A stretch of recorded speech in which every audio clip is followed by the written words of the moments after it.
இப்போது சமாதான ஏஜி சபையின் தலைமை போதகர் பாஸ்டர் ஆர் கிளாரன்ஸ் மருதையா அவர்கள் தேவனுடைய செய்தியை கொண்டு வருவார்கள். கர்த்தருடைய நாமம் மையப்படுவதாக. இந்த நாளிலே இந்த ஊடகத்தின் மூலமாக உங்களை சந்திப்பதில் மகிழ்ச்சி அடைகிறேன். இந்த நாளிலே ஆண்டவர் நமக்கு தரக்கூடிய வார்த்தை என்னவென்றால், ஆதியாகம புஸ்தகம் 21 அதிகாரம் 17 நம்முடைய பொற்பிதாவாகிய ஆபிரகாமுடைய குடும்பத்திலே செய்த ஒரு மகிமையான காரியத்தை உங்களோடு கூட பகிர்ந்து கொள்ள வேண்டும் என்று விரும்புகிறேன். வீட்டிலே பிரச்சனை, பெரிய குடும்பம் தான், வாக்கு பண்ணப்பட்ட குடும்பம், ஆசீர்வதிக்கப்பட்ட குடும்பம், தேவனை நேசிக்கிற குடும்பம். அப்படிப்பட்ட குடும்பத்தில் ஒரு பிரச்சனை வந்தபடினால அவள் வீட்டை விட்டு வெளியேறக்கூடிய சூழ்நிலை ஏற்பட்டப்படும். வீட்டை விட்டு வெளியேறிய பொழுது அவளுக்கு கொடுக்கப்பட்ட கொஞ்சம் ஆகாரம், கொஞ்சம் தண்ணீர்.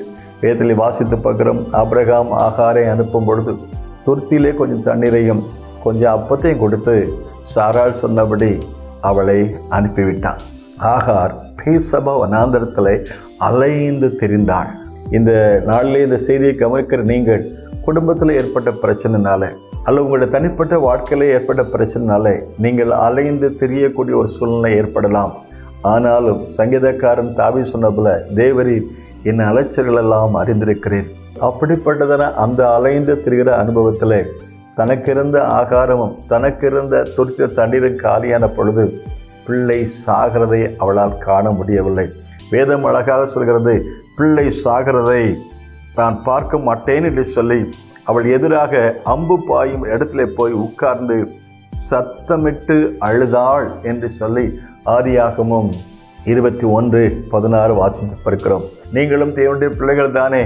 அப்பம் காலியாக இருக்கலாம், தண்ணீர் காலியாக இருக்கலாம், குடும்ப வாழ்க்கையில சமாதானம் காலியாக இருக்கலாம், சந்தோஷம் காலியாக இருக்கலாம், பொருளாதாரம் காலியாக இருக்கலாம். உங்கள் வாழ்க்கையில் என்ன காலியாக இருந்தாலும் சத்தமிட்டு கூப்பிடுங்கள். கர்த்தர் ஆகாருடைய சத்தத்தை கேட்டார். அதே வேளையில எதுவும் சொல்கிறது, பிள்ளையின் சத்தத்தை கேட்டார்.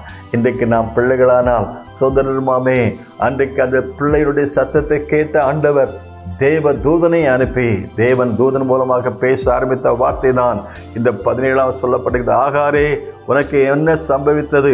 பயப்படாதே. பிள்ளை இருக்கும் இடத்துல தேவன் அதன் சத்தத்தை கேட்டார். அதோடு மட்டுமல்ல, அவருடைய பிரச்சனைக்கு ஒரு பரிகாரத்தையும் கர்த்தர் கொடுத்தார். 18 வாசித்து பார்க்கிறோம், நீ எழுந்து பிள்ளை எடுத்து அதனுடைய கையை பிடித்து கொண்டு போ, அவனை பெரிய ஜாதி ஆக்குவேன். சாகிற இடத்துல பிள்ளையை பிழைப்பதற்கு ஒரு வழியை கர்த்தர் கொடுத்தார், ஒரு வார்த்தையை கொடுத்தார். தூதனை அனுப்பினார், வார்த்தையை கொடுத்தார், அவரை தைரியப்படுத்தினார்.